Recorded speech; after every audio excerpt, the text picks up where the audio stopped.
Mga kababayan, maligayang pagbabalik, Pinas Update ng Bayan ho. Meron tayong pinaka-latest na weather update sa lagi ng ating panahon. Pero maglalambing muna ako ng isang like at subscribe at pahit na rin po ng notification bell. Maraming salamat po sa kasalukuyan ho.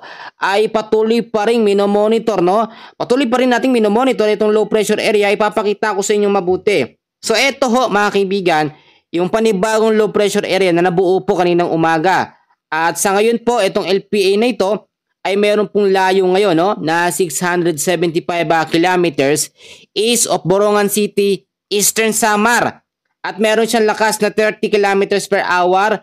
Nasa low chance naman ito na maging isang ganap na bagyo sa mga susunod na mga oras. At gayon din, apektado pa rin tayo ng southwest monsoon or hanging habagat sa kanlurang bahagi ng ating bansa. So alamin na muna natin yung forecast weather condition natin dahil sa trap ng low pressure area at dito po sa southwest monsoon.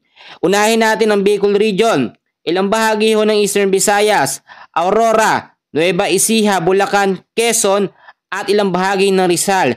Ngayong hapon hanggang bukas ho ay patuloy na makakaranas ng cloudy skies, scattered rains and thunderstorm dahil po yan sa trap ng low pressure area. At possible pa rin yung mga pagbaba sa mga lugar na yan at landslide sa mga landslide prone area.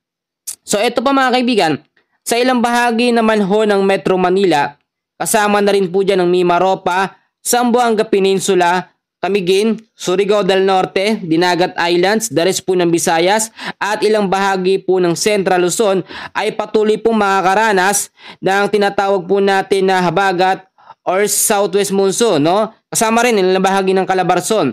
So mag-ingat tayo sa posibleng mga scattered rains and thunderstorm. Kalat-kalat na pag-ulan na may kasamang pagkulog at pagkidlat.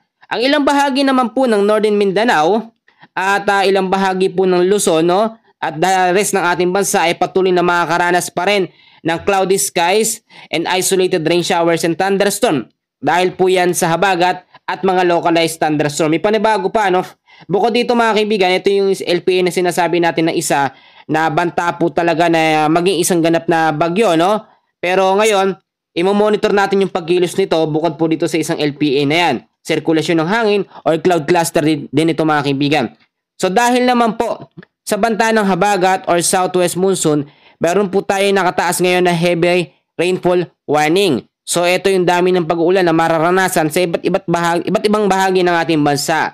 So ngayong hapon po hanggang bukas, no, ay dahil naman sa low pressure area, makakaranas po ng 50 to 100 mm sa dami ng ulan ang Quezon, Camarines Norte, Camarines Sur, Catanduanes, Albay, Sorsogon, Masbate at Northern Samar. By tomorrow ng hapon hanggang Tuesday ng hapon, 50 to 100 mm sa dami pa rin ng ulan sa Quezon, Camarines Norte, Camarines Sur, Catanduanes at Albay. So dahil naman dito sa habagat, nakikita nyo yung sirkulasyon ng hangin na yan, habagat ho yan. Dahil sa southwest monsoon, moderate to heavy rains po tayo na merong 50 to 100 mm sa dami ng ulan pa rin sa Occidental Mindoro, Antique at Negros Occidental.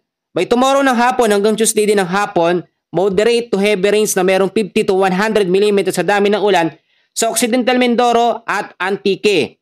At sa mga susunod na mga araw hanggang sa Miyerkules ay meron tayong ine-expect pa rin na moderate to heavy rains dito po, no, sa Occidental Mindoro. Tulad na aking sinasabi mga kaibigan, lagi ko kayong pinapaalalahanan, ang habagat po, no, ay lumalakas dahil po sa mga sama ng panahon or dahil po sa low pressure area o mga bagyo. Yung dating naging bagyo sobrang malayo na pero patuloy pa rin ang paglakas ng habagat sa kanlurang bahagi ng ating bansa. Tanong ng ating mga kababayan kung ito nga po bang panibagong low pressure area ay magiging malakas na bagyo. Sa ngayon, ito ay nakikita nating mahina, 30 kilometers per hour. Pero possible na mag-intensify ito sa mga susunod na mga oras dahil sa malakas na high pressure. Kung makikita nyo, nasa taas niya at yung sirkulasyon ng hangin ay talagang papalapit po dito sa Eastern Visayas at ilang bahagi ho ng Luzon.